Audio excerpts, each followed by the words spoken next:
नाज़रीन, breaking news अवां सां शेयर कयूं पिया। वॾे वज़ीर जी सदारत में बरसाती नालनि जी सफ़ाई बाबति इजलास थियो आहे।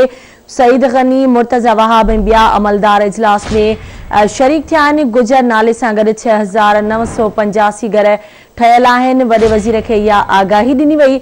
बरसात जो पाणी नेकाल करण लाइ अलॻि निज़ाम ठाहियूं पिया। वॾे वज़ीर जो इहो चवणु हुयो। अहम ख़बर खां नासिन अवां खे आगाह कयूं पिया। वॾे वज़ीर जी सदारत में बरसाती नालनि जी सफ़ाई बाबति इजलास थियो आहे।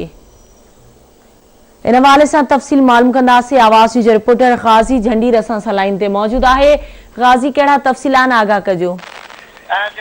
वॾे वज़ीर से मुराद अली शाह जी सदारत तहत कराची में बरसाती नालनि की तामीर ऐं मरम्मत के हवाले सां अहम इजलास थियो आहे, जंहिंमें लाॻापियल अमलदारनि समेत सूबाई वज़ीर सईद गनी, मुर्तज़ा वहाब, चीफ सेक्रेटरी ऐं ॿियनि शिरकत कई आहे। अॼोके इजलास में वॾे वज़ीर खे ब्रीफिंग ॾिनी वई आहे त महमूदाबाद वारो जेको नालो आहे उनजे नेटवर्क में फायर स्टेशन सां गॾोगॾु Korangi, Tipu Sultan road, ज़हरी house via शारा फैसल, नूरानी चौरंगी, ट्रेन वाया शारा फैसल, महमूदाबाद ऐं ॿिया इलाइक़ा शामिल आहिनि। अॼोके इजलास दौरान वॾे वज़ीर खे इहो ॿुधायो वियो आहे त महमूदाबाद जेको नालो आहे बरसाती, उहो ॿिन्ही पासनि खां 15 फुटनि ताईं उनजी जॻह छॾी वेंदी नाले जी मुकमल तौर ते बहालीअ खां पोइ। जॾहिं त गुजर नाले जे हवाले सां वॾे वज़ीर खे ब्रीफिंग ॾिनी वई आहे त उनजी जेका मजमूई तौर ते ट्रेक आहे उहा 12.58 किलोमीटर आहे।